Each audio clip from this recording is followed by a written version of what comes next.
The United States UN ambassador procedure dating back to 1950s.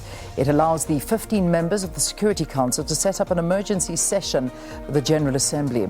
It means that many members of the General Assembly will be able to voice their opposition to Russia's actions and, in effect, will be a global opinion poll on President Putin. Well, for some more reaction from across the world to the current developments, let's cross live now to our SABC correspondent in Hong Kong, who is standing by for us. So let's cross over to Richard Kimber. Richard, a very good morning to you. Let's get an idea of some of the responses to what has happened over the weekend.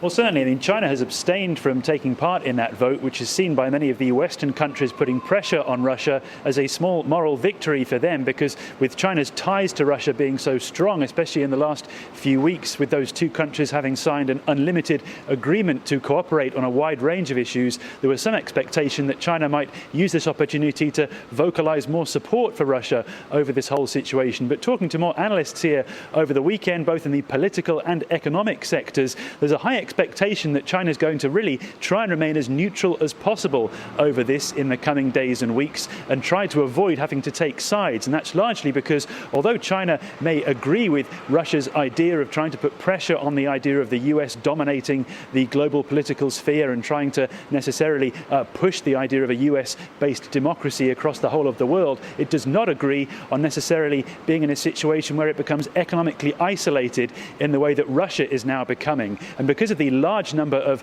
international ties that the Chinese economy now has with Europe and the US, and the fact that the value of those ties far outweigh the value of any economic agreements it has with Russia, it's really not in Beijing's interests to stoke the flames of this situation by trying to appear to be backing Russia unanimously, despite all the actions that it's taking against Ukraine. In terms of some of the movements from Russia this last weekend, and also one of the statements coming from Russia in terms of putting nuclear weapons on standby now or on high alert, that was what the phrase that was used. Let's, I suppose, hear from the point of view of Russia and China and relations there, and also on the threat of nuclear now.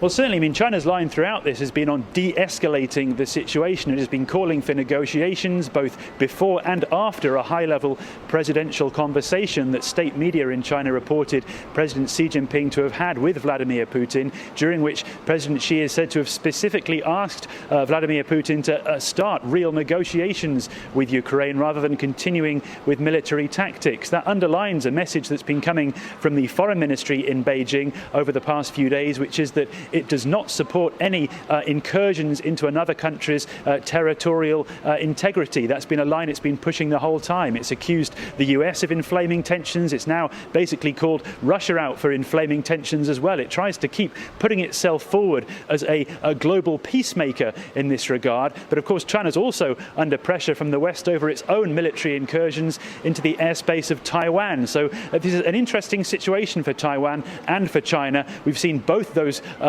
presidents come out in the last few days and make their own opinions clear on this too. The Taiwanese leader Tsai Ing-wen just saying in the last 48 hours that she is not worried about the situation in Ukraine being a potential precursor for an increased Chinese military aggression to Taiwan either.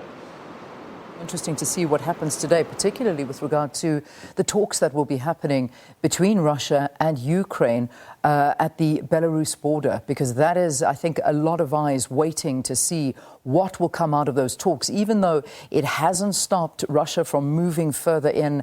All sanctions against Russia, we're seeing its currency dropping around 41%. We're seeing the price of oil at the levels that it is. So the repercussions of already what has happened is huge for the globe, and it's continuing to happen. But these talks that should be taking place between the delegations of the two countries, any hopes pinned on these talks?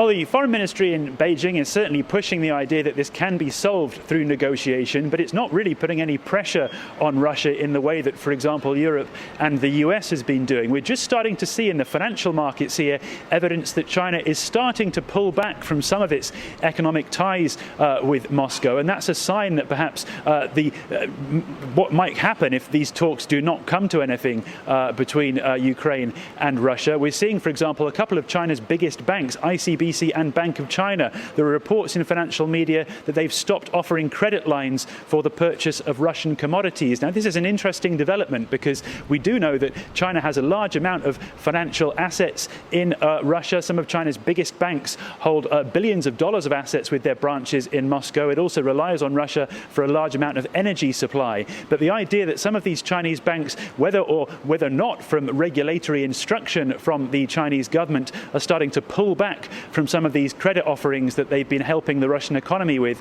is a sign that perhaps China is really looking at these negotiations and saying, if nothing comes of this and we see continued military aggression from Russia, there are economic sanctions as well, in a way, that China will start to impose on Russia more indirectly by starting to turn the tap off a little bit with regards to the type of funding that it's been traditionally providing Moscow. And so this is an indication perhaps that although China might not explicitly state that it's against this action from Russia at places like the UN Security Council, it may be that through the financial markets we'll start to see evidence of Beijing wanting to pull back from some of the ties that it's been establishing with Russia over the last few years.